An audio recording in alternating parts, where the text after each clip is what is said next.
नमस्कार। आज मैं फिर आपके सामने उसी दौर का या उसी दौर की एक अपराध की घटना लेकर आया हूँ। हर एपिसोड में बताता हूँ उस दौर का मतलब वो दौर जब मोबाइल फ़ोन नहीं थे, इंटरनेट नहीं थे, कम्युनिकेशन का साधन लैंडलाइन फ़ोन के अलावा कुछ भी नहीं था, पुलिस के पास कोई आधुनिक गज़ट नहीं थे, एफआईआर नहीं लिखी जाती थी, टरकाया जाता था और विवेचना में आईओ की मनमानी होती थी। ये वही दौर था और इसीलिए अपराध और अपराधी अपने चरम पर थे।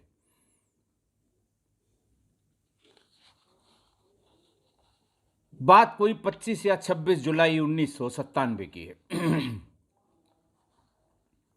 उस वक्त मैं सीओ महानगर था, लखनऊ में आ गया था।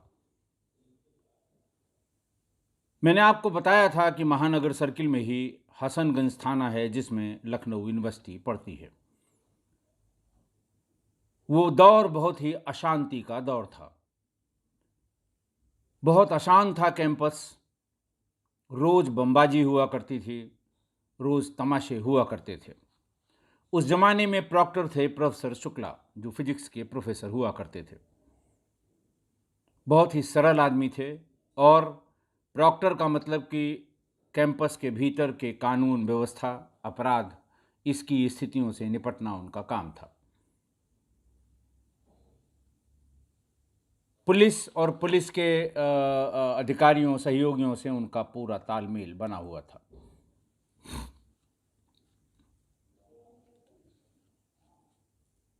पच्चीस या 26 जुलाई को जब मैं ऑफिस आकर बैठा ही था, उसी समय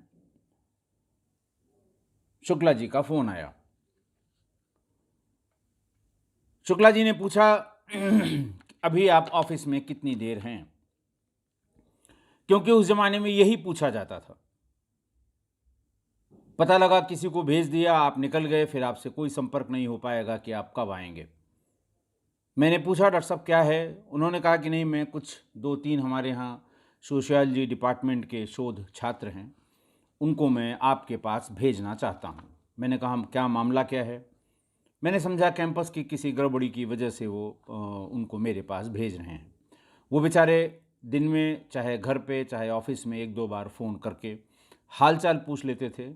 मेरे मेरे बहुत शुभचिंतक भी थे और अगर यूनिवर्सिटी में कोई प्रोग्राम होने वाला हो, किसी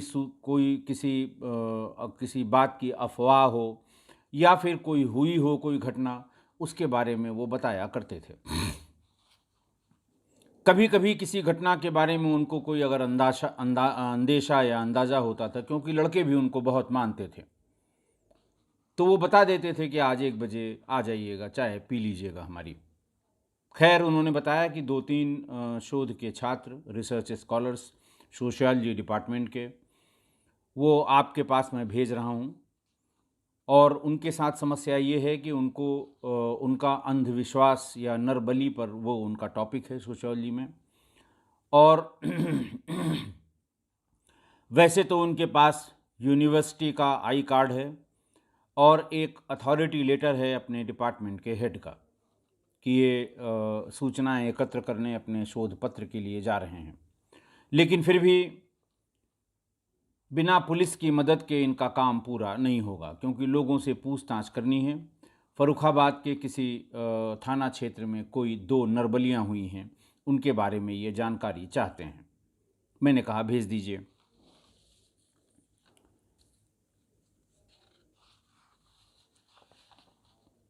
वो आधे पौन घंटे में वो लोग आ गए। डॉक्टर साहब ने ये कहा था, प्रोफेसर शुक्ला ने, कि या तो आप इनको एक चिट्ठी लिख दीजिएगा वहाँ किसी पुलिस अधिकारी के नाम, या फ़ोन कर दीजिएगा जिससे वो जाके संपर्क कर लें, क्योंकि गांव में, दूर गांव में इनको जाना है और वहाँ पता नहीं क्या स्थितियाँ हैं, इसका पता नहीं है।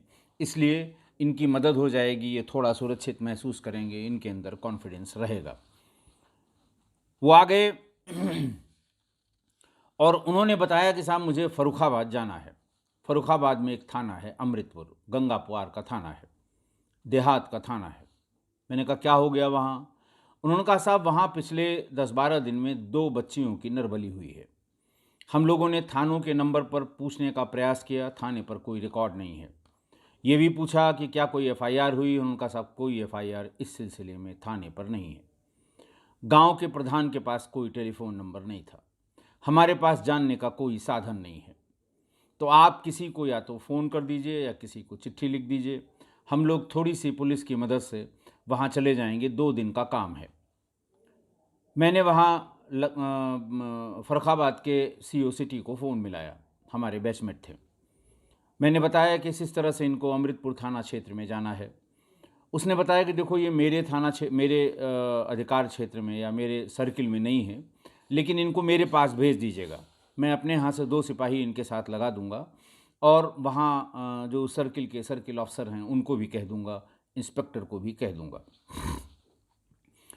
मैंने पूछा कि क्या है ये? बोले साहब हमारा ये टॉपिक है रिसर्च का, अंधविश्वास में नरबली। तो मैंने कहा ये तो क्या बहुत ज़्यादा है? बोले साहब बहुत ज़्यादा है, हम लोग इसको परसू करते रहते हैं, गांव देहात में बहुत हैं, यूनिवर्सिटी के तमाम लड़के हैं, हम लोगों के मित्र हैं, उनको पता है कि हम इस टॉपिक पर कर रहे हैं रिसर्च। तो वो इस तरह की कोई घटनाएं होती हैं तो हमको बताते हैं। इस घटना के बारे में भी वहीं आस पड़ोस के किसी छात्र ने, जो लखनऊ विश्वविद्यालय का छात्र था, उसने हमको बताया है। उन्होंने एक कागज़ में डिटेल लिख रखी थी, वो हमें डिटेल भी दिखाई। मुझे भी लगा कि ये कोई बहुत अच्छी टॉपिक पर ये रिसर्च कर रहे हैं। अंधविश्वास तो इस समय बहुत ही जिसको कहते हैं कि बिल्कुल सिर पर चढ़ के बोल रहा है। लोग मानने को तैयार नहीं हैं कि ये कुछ नहीं होता। लोग मानने को तैयार नहीं हैं कि ये वहम होता है। किसी मर्ज का इलाज किसी जादू टोना वाले से कराना, इससे बड़ी मूर्खता संभव नहीं है। तो मैंने भी कहा उनसे कि जब आप लोग लौट के आइएगा तो किसी दिन आइएगा और मुझे बताइएगा कि आपको वहाँ अपने शोध के सिलसिले में क्या पता लगा और क्या क्या हुआ था। वो तीनों बहुत खुश हो गए, चाय भी पिलाई मैंने उनको, चले गए। 4-5 दिन बाद वापस आए। कहीं से फ़ोन करके पूछा। मैं देर रात तक ऑफिस में बैठता था, दिन भर तो इधर उधर में निकल जाता था। ऑफिस का काम, जो क्राइम की फाइल्स हैं, रिपोर्ट्स हैं, जांच हैं, इन सब का काम रात में ही संभव था। वो तीनों आ गए। बहुत खुश दिख रहे थे। बोले साहब वो सीओ सिटी साहब ने 2 सिपाही लगा दिए थे, थाने पर बता दिया था अमृतपुर, वहाँ से भी हमें सिपाही मिल गए थे। हम वहाँ चले गए, वहीं पास में इरिगेशन का एक छोटा सा गेस्ट हाउस है, वहाँ रुके हम लोग 2 दिन। और गांव में भी हम लोग रुके काफ़ी टाइम तक। 2 दिन लगातार हम लोगों को गांव में जाने का अवसर मिला। हम रात में भी गए और हम दिन में भी गए। उन्होंने कहा कि साहब पहली घटना 26 जून 1997 की है। अमृतपुर थाना क्षेत्र के कुम्हरौर गांव में एक 3 वर्षीय बालिका की बलि गला काटकर चढ़ाई गई। गांव के किनारे रामगंगा नदी में मिलने वाले एक बड़े नाले के किनारे बहुत झाड़ियाँ झंखाड़ियाँ थीं।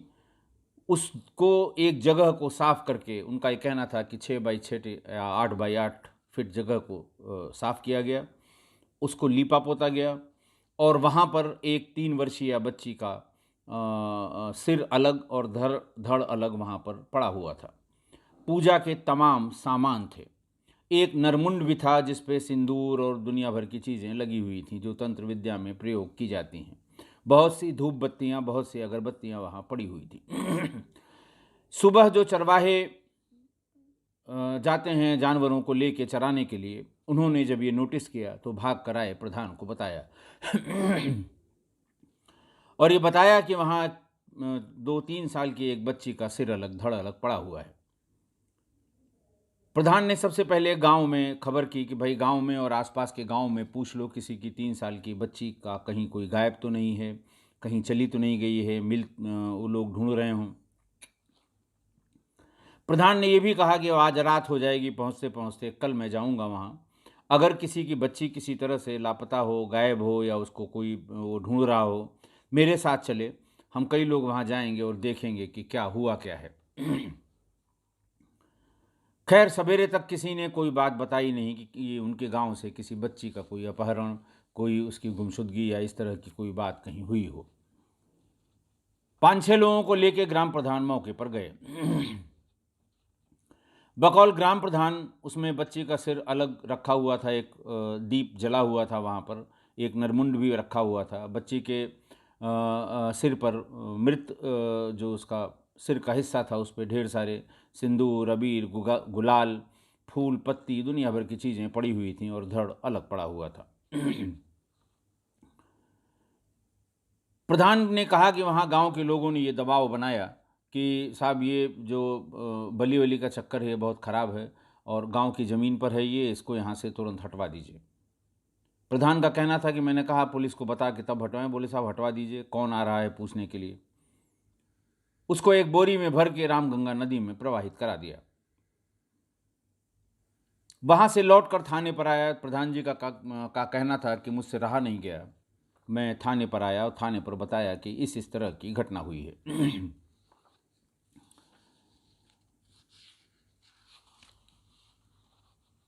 थानाध्यक्ष से उनकी बात हुई थी। ग्राम प्रधान मानिंद आदमी होता है और एंटरटेन किया जाता है थानों पर, अगर कोई उसके विरुद्ध बहुत खराब बात न हो तो। उसने ये भी बताया कि साहब गांव के लोग थे, उन्होंने यही कहा कि मृत शरीर बलि की जो मृत शरीर है वो गांव में रखना ठीक नहीं होता, अगर बच्चे देखेंगे तो डर जाएंगे, इसलिए इसको फ़ौरन वहाँ से हटा दिया जाए। हमने एक बोरी में भर के उसको रामगंगा में प्रवाहित कर दिया। इंस्पेक्टर साहब ने ये कहा, एसओ साहब जो भी थे, कि चलिए कोई बात नहीं है, लेकिन अगर कोई शिकायत लेकर आएगा, हत्या की कोई सूचना आएगी, गुमशुदगी की कोई सूचना आएगी, तब इसमें दिक्कत होगी कि ये बॉडी क्यों फेंकी गई। जब थाने पर इस तरह की कोई सूचना ही नहीं आई किसी के गायब होने की, या कोई माँ बाप सामने आए हों कि मेरे 3 साल की बच्ची गायब हो गई है, या किसी ने ये कहा है कि मेरी बेटी की हत्या हो गई है, जब नहीं आई तो एफआईआर करने का कोई प्रश्न नहीं उठता, ऐसा इंस्पेक्टर ने बताया। हालांकि प्रोविज़न तो कुछ और है कि अगर थाने पर सूचना आई है तो उन्हें थाना प्रधान से तहरीर लेके एफआईआर कर लेनी चाहिए थी, लेकिन पुलिस भी अपना हटो बचो कि जब कोई नहीं आ रहा है, किसी से कोई मतलब नहीं, तो हम काहे को बिना बात के पड़ी लकड़ी लेंगे, हम क्यों एफआईआर लिखें इसकी। शोध छात्रों ने बताया कि अब तक जब वो लोग गए थे, ये घटना इन लोगों के जाने के भी 15 दिन पहले की थी, जब तक वो लोग गए थे तब तक थाने पर कोई भी व्यक्ति उस 3 वर्षीय बच्ची के गुमशुदगी के बारे में या हत्या के बारे में किसी प्रकार की कोई सूचना लेकर नहीं आया था। यानी वो केस वहीं पर ख़त्म हो गया। 3 वर्ष की बच्ची, सिर और धड़ अलग अलग, लेकिन किसी को कोई फ़र्क नहीं पड़ा। उन लोगों ने दूसरी घटना बताई कि दूसरी घटना भी अमृतपुर थाना क्षेत्र की थी। वहाँ 10 जुलाई को अमृतपुर के गांव भटौली, थाना क्षेत्र के गांव भटौली में एक दंपत्ति ने अपनी 14 साल की नाबालिग बच्ची की बलि चढ़ा दी। बलि चढ़ाने के अगले दिन ये दंपति उस बॉडी को ले गए और रामगंगा नदी में फेंक आए। अगले दिन सुबह जब गांव के लोग शौच के लिए रामगंगा नदी के किनारे गए तो उन्होंने देखा कि किनारे पे लगी हुई एक डेड बॉडी जो किसी लड़की की है। गांव के लोगों ने उसे देखा, गर्दन और धड़ उसका अलग अलग था, लेकिन दुपट्टे में बांध के रखा था। उसको खोल के देखा गया, पूरे गांव ने पहचान लिया कि ये तो रामनिवास की लड़की का सिर है, रामनिवास की लड़की जिसका नाम ममता था। बदहवास गांव वाले वहां से भाग के रामनिवास के घर आए। रामनिवास की पत्नी घर पे थी, पति उनका अपने ऑफिस में गया था, वो पास में ही कहीं किसी साधन सहकारी समिति में अकाउंटेंट था। वहां पर पहुंच के उन्होंने कहा कि ममता की लाश वहां पड़ी हुई है, उसकी गर्दन अलग है, तुम लोगों को कोई जानकारी है कि नहीं है।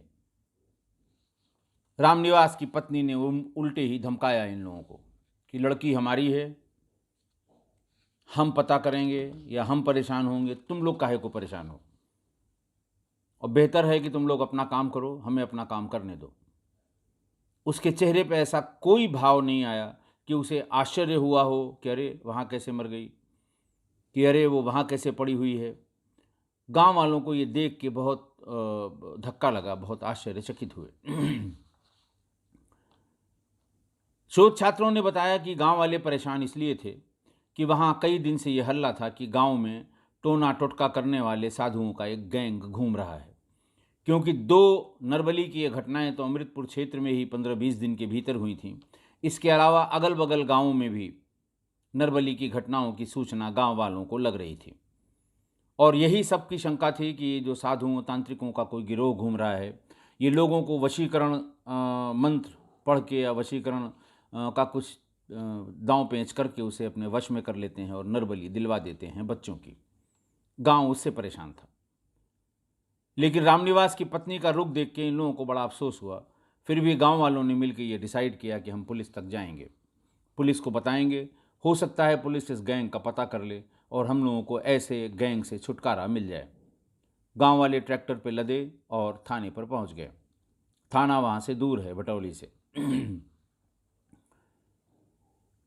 थाने पर पहुँच के उन्होंने पूरी बात बताई कि साहब ऐसे-ऐसे सवेरे इसकी बेटी ममता की बॉडी वहाँ मिली, पूरे गाँव ने पहचाना, सब लोगों ने देखा। हम लोग भाग के आए, लेकिन इसके चेहरे पे कोई शिकन नहीं आई, बल्कि इसने उल्टा ही धमकाया। और हम लोग उससे बहुत ज़्यादा बात नहीं कर सकते क्योंकि वो टोनही है, वो जादू टोना जानती है, वो उससे पूरा गाँव घबराता है। वो किसी का कुछ भी कर सकती है जादू टोने या भूत-प्रेत के कारण। इसलिए आपको इंटरफेयर करना होगा, वहाँ चलना पड़ेगा और ये पता करना पड़ेगा कि वो बॉडी वहाँ कैसे पहुँची और किसने उसकी नरबली दी है। हमें कोई अब शंका नहीं है कि इन्हीं दंपति ने, इन्हीं लोगों ने माँ और बाप ने मिलके उसकी नरबली दी है। गांव वाले देर रात तक वहाँ जो एसओ थे उन्होंने ये कहा कि आप लोग चलिए, अब रात हो गई है, रात में नदी के किनारे हमें क्या मिलेगा, हम सुबह आएंगे और अगर ये हत्या का मामला है, कोई इस बात को बताएगा तो हम एफआईआर भी लिखेंगे और विवेचना भी करेंगे, लेकिन आप लोग जाइए। देर रात गांव वाले ट्रैक्टर से लद के आ गए। गांव में आते ही उन्हें पता लगा कि रामविलास अपने पूरे परिवार के साथ भाग गया है और घर में ताला बंद है। गांव वाले वहां तक गए और देखा ताला बंद था। गांव वालों को आश्चर्य भी हुआ और उनको शंका भी हुई। सवेरे सवेरे उठ के जो शौच जाने वाले लड़के थे वो भी और गांव के और तमाम लोग ये देखने गए कि बॉडी कहां पर है। वहां जाकर देखा तो वहां से डेड बॉडी ममता की गायब थी। वो सब इसी बात के लिए परेशान थे, जो नवयुवक थे वो नदी के भीतर चले गए, अपना जाल और डंडे लेके उसको ढूंढने की कोशिश करने लगे। इसी बीच में थानाध्यक्ष भी आ गए। थानाध्यक्ष ने पूछा किसने किसने देखा था, तो आधा गांव खड़ा हुआ कि साहब हम लोगों ने देखा था और सुनकर ही हम लोग आए थे। ये कपड़ा पहने हुई थी, इस तरह था, दुपट्टे में सिर लिपटा हुआ था और उसके उसमें कमर में वो सिर बंधा हुआ था, बाकी वो हेडलेस बॉडी थी। वो हमारे ख्याल से या तो फेंकने में उसे रात में फेंका हो, तो उसे समझ में नहीं आया कि पानी है कि नहीं, वो पानी में गई नहीं थी, किनारे में ही वो कीचड़ में पड़ी हुई थी। बोले अब तो है नहीं यहाँ पर। लोगों ने कहा साहब 12 बजे तक लोगों ने देखा है इसे, सुबह से देखना शुरू किया है, 12 बजे तक देखा है और 11 बजे ही उसके माँ बाप को, उसकी माँ को जाके सूचना दे दी गई थी और माँ ने उसका ये उत्तर दिया था। थानाध्यक्ष ने उन्हीं लोगों को धमकाया कि झूठी सूचना देते हैं आप लोग, कोई बात होगी इसमें, मैं जांच करूंगा, अगर सूचना झूठी हुई तो आपके विरुद्ध कार्रवाई करूंगा। लोग डर गए।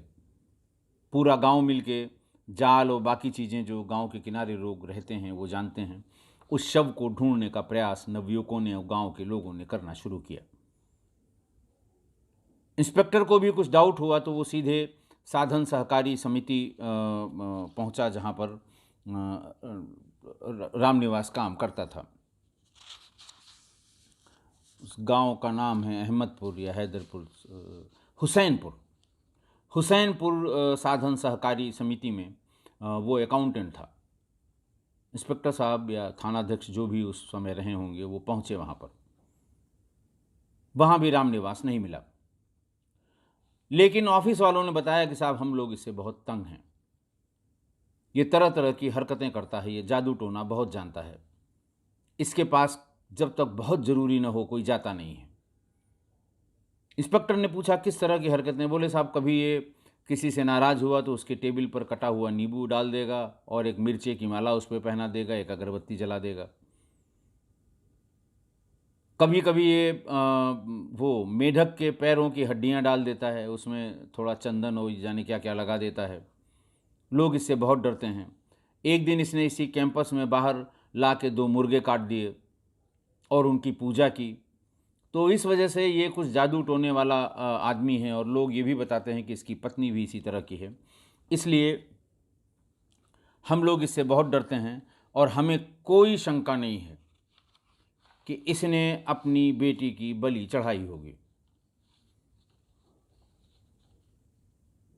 उसकी पत्नी भी टोना टोटका वाली है, इसलिए हमें अब कोई शक नहीं कि इसने ज़रूर अपनी बेटी के साथ ऐसा किया होगा। शोधार्थियों ने यह भी बताया कि उस गांव में उस महिला को टोनही या डायन भी लोग कहने लगे थे, कि बहुत जादू टोना करती है, इससे लोग डरते भी थे।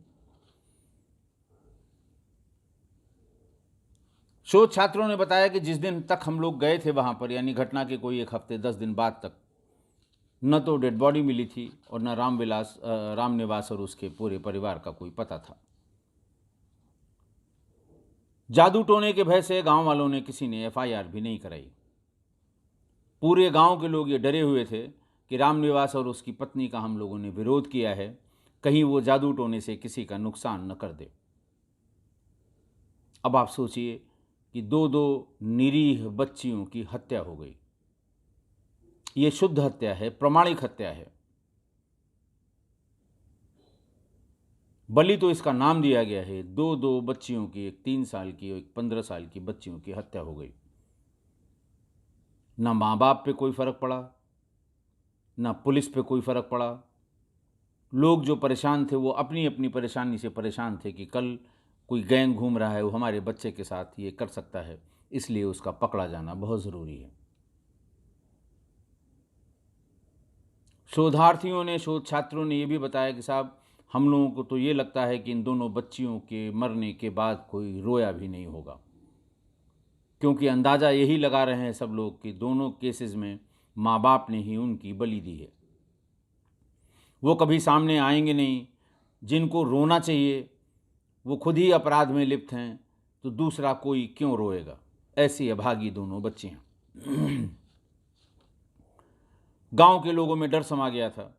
हालांकि पुलिस सिपाही से हत्या का मामला लिखवा सकती थी, चौकीदार से लिखवा सकती थी, प्रधान से लिखवा सकती थी, लेकिन पुलिस को भी लगा कि जब कोई परसू करने वाला नहीं है, कोई कहने वाला नहीं है, कोई FIR देने वाला नहीं है, कोई शिकायत करने वाला नहीं है, हम क्यों बिला वजह की इतनी मेहनत करें।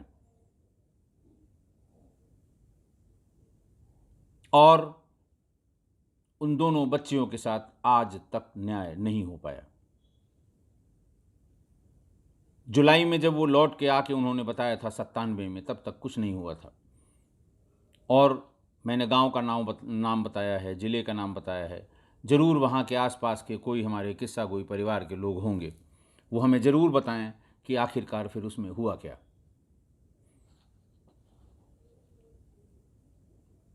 इस घटना की वहाँ जो स्थानीय अखबारों में, छोटे मोटे अखबारों में जो खबर निकली थी, शोध छात्र उसको भी ले आए थे। उन्होंने 2 कटिंग 2 अलग अलग अखबारों की मुझे दी थी, जो आज मैं ट्राई करूँगा। किसी ने बताया था कि YouTube कम्युनिटी में डाल दिया करिए, थंबनेल में डालने की आवश्यकता नहीं है। तो आज मैं उनको YouTube कम्युनिटी में दोनों कटिंग्स को डालने का प्रयास करूँगा। आप भी पढ़िए क्या हुआ था उस समय। आज की घटना, अंधविश्वास, टोना टोटका, काला जादू, वशीकरण, इन सब का कोई वैज्ञानिक आधार नहीं है। एब्सोल्युटली कोई वैज्ञानिक आधार नहीं है। ये सब मानसिक स्थितियां हैं। आपको मेंटली, साइकोलॉजिकली ट्रीट करके कोई आपके दिमाग में ये डर बिठा देता है, ये करो नहीं तो ये हो जाएगा, ये नहीं करोगे तो ये हो जाएगा, और आप उस मानसिक स्थिति के वशीभूत वैसा करने लगते हैं जैसा ये फ्रॉड लोग, फर्जी लोग, बाबा लोग, टोना टोटका करने वाले लोग करते हैं। उस समय तो ये बात समझ में आती है, क्योंकि उस समय कोई साधन नहीं था किसी चीज़ को वेरीफाई करने का। उस समय तो जितने मुंह उतनी कहानियाँ, फलाने उसकी बात नहीं मानी तो उसका फलाना हो गया, इसलिए जो ये कह रहा है इसको मान लो। कौन वेरीफाई करने जाता है कि किसने किससे कहा था। और उसका क्या नुकसान हो गया। वो ज़माना था, मैं एक आपको एपिसोड में बता चुका हूँ कि अगर जादू टोना वालों की अफवाह ही हो जाए तो पूरा गांव सहम जाता था, गांव के गांव दहशत में आ जाते थे। और इसी दहशत और इसी वहम के कारण आज इन 2 बच्चियों को न्याय नहीं मिल पाया। गांव वाले चाहते तो एफआईआर तो करा ही सकते थे।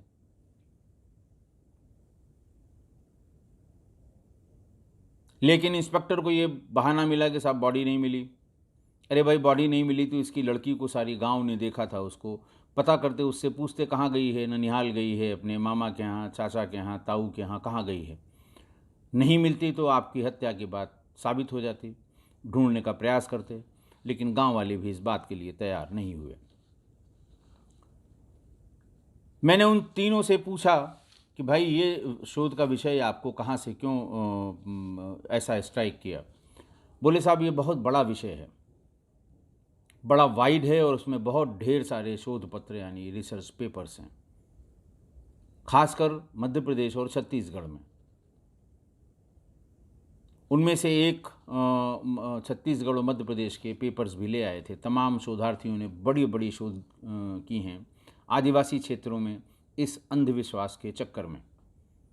उन्होंने बताया कि साहब वहाँ तो आज भी अंधविश्वास का ये हाल है कि लोग डॉक्टर के पास नहीं जाते, क्योंकि डॉक्टर्स के पास जाने पर उनको ये बताया गया है कि जो उनका प्रेत है, उनके भीतर जो भूत है, वो गुस्सा जाएगा, नाराज़ हो जाएगा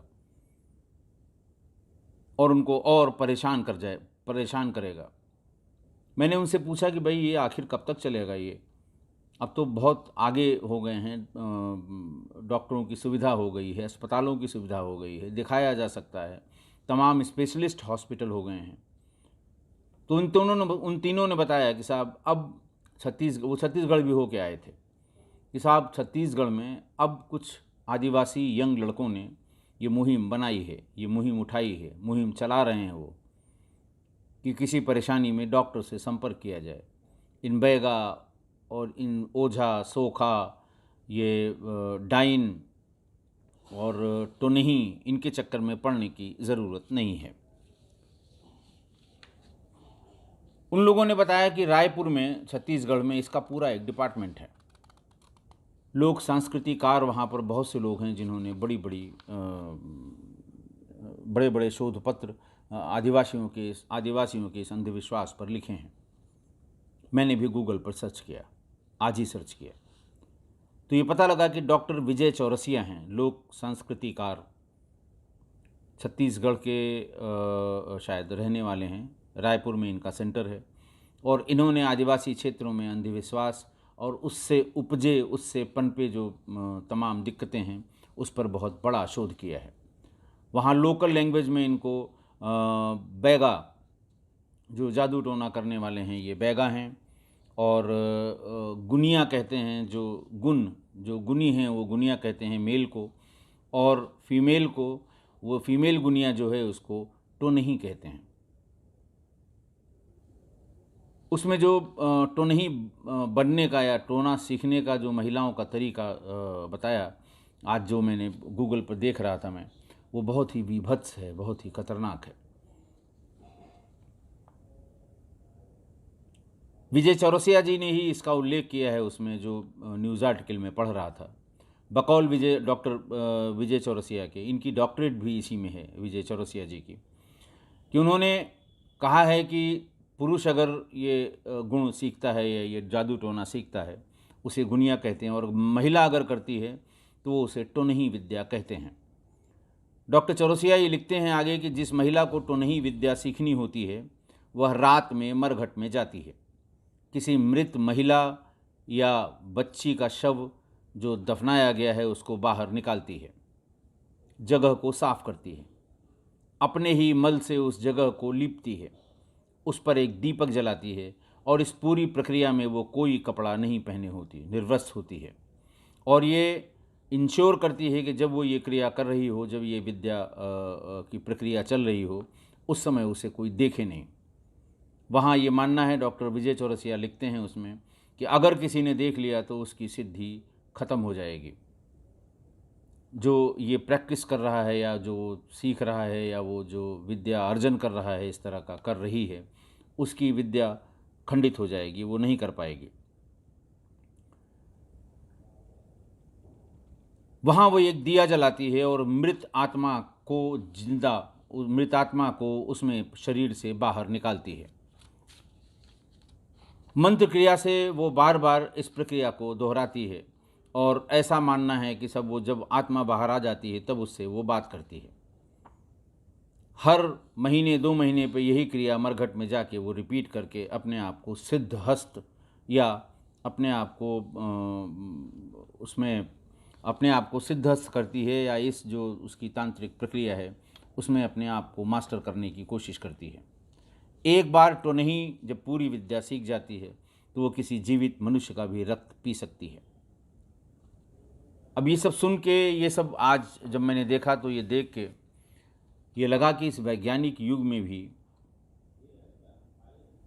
चाहे अशिक्षा की वजह से हो, कम्युनिकेशन तो देखिए सब जगह हो गया, चाहे वो छत्तीसगढ़ रायपुर आदिवासी क्षेत्र हो, चाहे अपने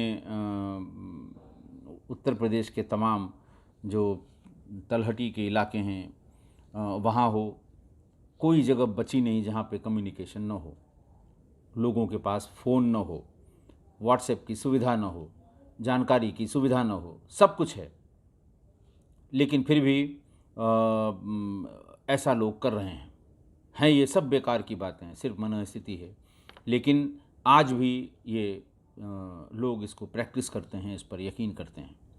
मैं आपको शहरों का किस्सा बताऊं कि एकदम सवेरे सवेरे आप किसी भी शहर में गलियों में या छोटे चौराहों पे, गलियों के चौराहों पे जाएं तो बिल्कुल सुबह सूर्य की किरण निकलने के पहले एक डलिया में एक मिट्टी का छोटा सा घड़ा, लोटा कहते हैं उसको, और 2-4 नींबू, 4-6 लाल रंग के फूल, कुछ सिंदूर, ये सब चीज़ें, और कोई आदमी आता है रख के और पीछे मुड़ के नहीं देखता, बहुत तेज़ भाग जाता है। ये एक तांत्रिक प्रक्रिया है। आज की तारीख का मैं बता रहा हूँ, जो लोग शहरों में रह रहे हैं उनको पता होगा। जब हम लोग साइकिल से जाते थे स्कूल और यूनिवर्सिटी भी साइकिल से जाते थे, तो मेरी माताजी जाने से पहले बार बार कहती थीं, जब सवेरे की क्लासेस होती थी, कि अगर कहीं चौराहे पर ऐसा देखना, उधर मत देखना, किनारे से जाना, देखना कि उससे तुम्हारी साइकिल टकराए नहीं। हम सभी भाइयों बहनों को ये सवेरे सवेरे तायद की जाती थी कि देखना नहीं। अब मैं समझ रहा हूँ इतने दिनों की इतनी सर्विस के बाद वो ऐसा क्यों कहती थी, क्योंकि ये उनके दिमाग में डाला गया था कि अगर उससे कोई छू गया, उससे लड़ गया, किसी दुपहिया चारपहिया वाहन ने उसको कुचल दिया, तो जो प्रेत अपना उतार के वहाँ चौराहे पर गया है, जो भी शख्स, वो प्रेत उसको पकड़ लेगा।